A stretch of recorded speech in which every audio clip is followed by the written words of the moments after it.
Tudo bem, queridos? De coração espero que sim. Vamos prosseguir o nosso trabalho, o nosso labor nas classes gramaticais, dentro do campo denominado de morfologia, morfeformologia, estudo da forma da palavra.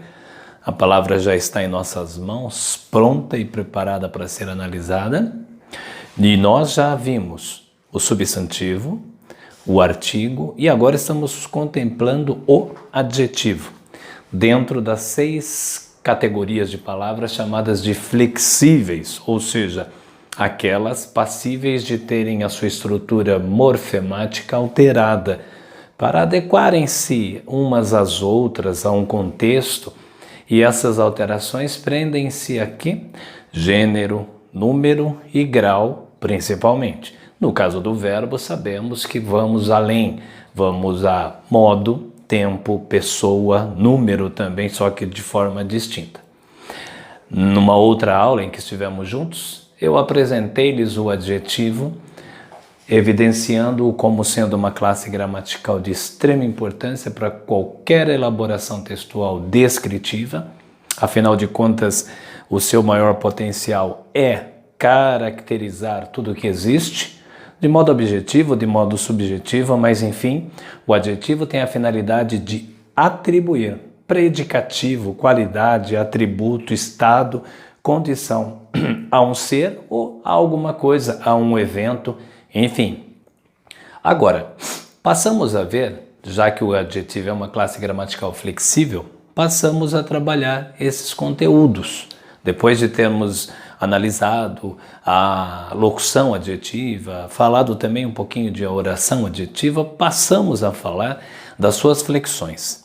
Primeiro vimos a flexão de número, exaltando e destacando o fato de que, quando temos um adjetivo simples, ou seja, um radical só, a pluralização dessa palavra é bem semelhante, praticamente idêntica ao do substantivo.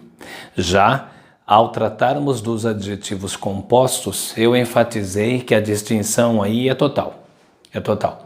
Não levamos em consideração a classe gramatical que forma o adjetivo composto, mas levamos em consideração a possibilidade única de alterarmos quanto a gênero e número apenas a segunda ou a terceira, a última palavra que compõe o adjetivo composto. Associação Luso-Brasileira. Associações luso-brasileiras.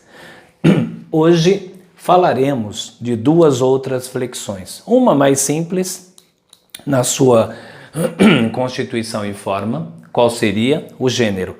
Aqui podemos dizer também que o gênero, já que sabemos que em língua portuguesa temos apenas 2, masculino e feminino, o gênero do adjetivo faz-se de modo elementar semelhante ao do substantivo, excetuando, como acabei de falar, os adjetivos compostos. Apenas o último elemento tem alteração de gênero. Já os adjetivos simples, ou seja, feitos de um só radical, praticamente são semelhantes na mutação de gênero quanto ao substantivo. Vejamos. Cheio, cheia.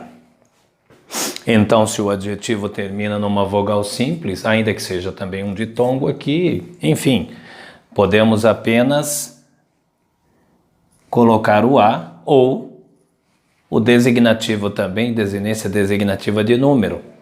Simples. Cheio, cheia, cheio, cheias. Burguês, burguesa. Bom, aqui sabemos e notamos que se o adjetivo termina em ES, será feita a mudança de gênero dessa maneira, com ESA. Cristão, cristã, ditongo oral decrescente, muta-se para an. Aqui também cabe dizer que se eu tiver gostoso, gostosa, amoroso, amorosa, essas terminações são sempre de adjetivos também. Brigão, brigona. Europeu, europeia. Agora mais não com acento mais, devido ao novo acordo ortográfico. Judeu, judia. Enfim, bem semelhante à constituição dos substantivos, da mutação dos substantivos quanto a gênero. Agora, o adjetivo, ele difere muito, ele é muito distinto do substantivo no tocante ao seu grau. Sim, grau.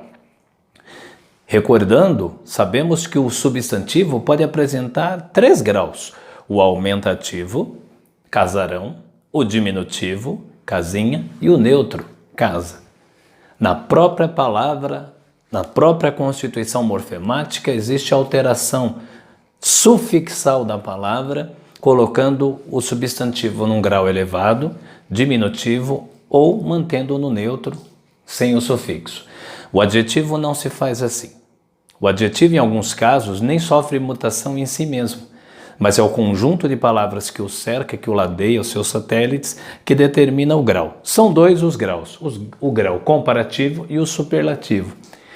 O que distingue esses 2 graus, comparativo e superlativo? O primeiro já diz, para que vem, comparar. No grau comparativo, eu tenho 2 elementos, 2 entes, A e B. E eu estabeleço comparação entre esses 2 entes.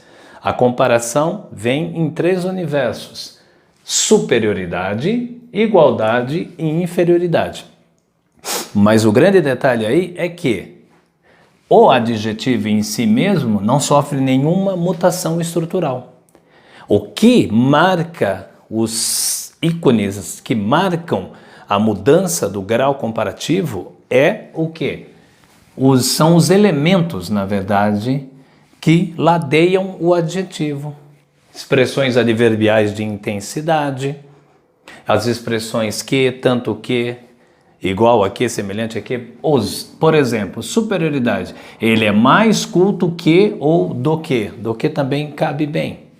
Ele é tão culto, igualdade, como, quanto. Tão culto como ou quanto. Ela.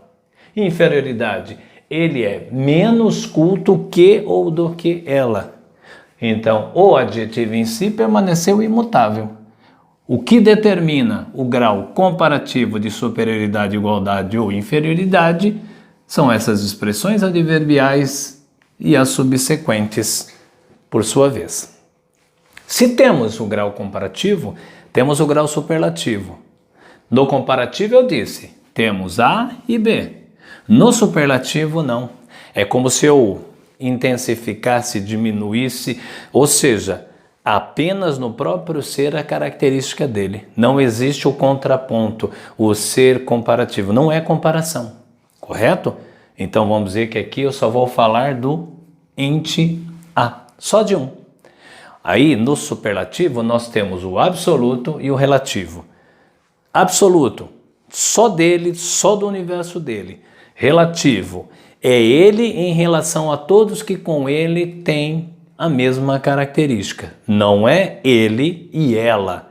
Não é o homem e a mulher, a cidade e o estado. Não, é ele e um grupo deles que tem a mesma caracterização, digamos assim.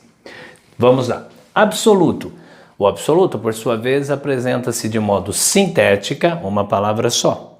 Ou analítica, 2 palavras, como já lhes disse, muitas são as formas analíticas que a língua portuguesa apresenta, verbais, adverbiais, adjetivas. Vejamos, sintético, absoluto, falando só dele, numa palavra só, ele é cultíssimo.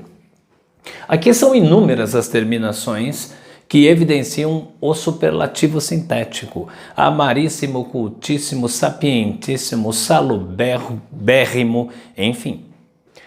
Ou analítico, ele é muito culto. Evidentemente que esta é a forma predileta do idioma falado. Não é todo mundo que se arrisca a utilizar na língua falada um superlativo absoluto sintético.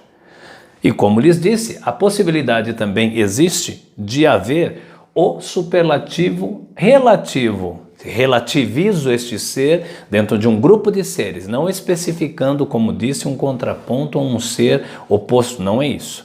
Dentro de um grupo de seres, eu digo o seguinte: superioridade e inferioridade são os 2 itens existentes no relativo. Tanto é que não existe igualdade, porque não há comparação. Correto? Então eu tenho superioridade. Ele é o mais culto deles. De todos os cultos, ele é o mais culto. Aqui, de certo modo, assemelha-se à comparação porque o adjetivo mantém a sua integridade estrutural. O que determina o grau relativo são as expressões o mais ou menos que antecedem a palavra. Ou inferioridade, ele é o menos culto deles. Menos culto deles, correto?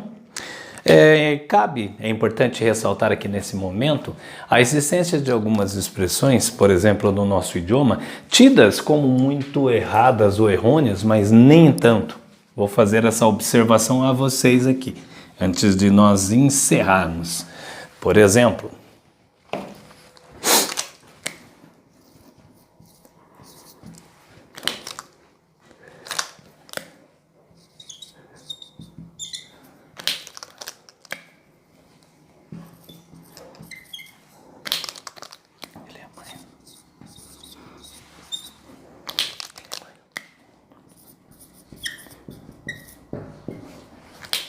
eis aqui uma expressão que, uma vez pronunciada de modo geral em nosso idioma, as pessoas certamente vão torcer o seu nariz e dizer: não, isso está errado, mais bom, mais pequeno, não existe mais pequeno ou mais grande ou mais bom, não, na verdade, cuidado com essa afirmação tão decisiva, tão peremptória. Na verdade, é possível usar mais bom, mais pequeno, mais grande, desde que você esteja fazendo uma comparação dentro do universo do mesmo ser.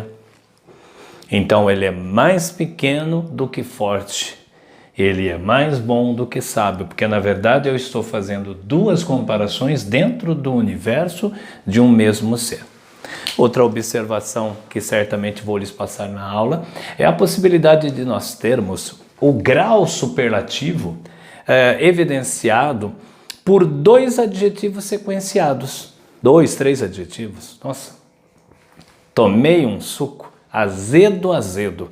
Esse azedo, azedo, essa repetição do adjetivo pode evidenciar para nós um grau de intensidade. É comum também dentro do idioma. Beleza? Deus abençoe vocês, obrigado pela atenção, um final de semana maravilhoso a todos nós.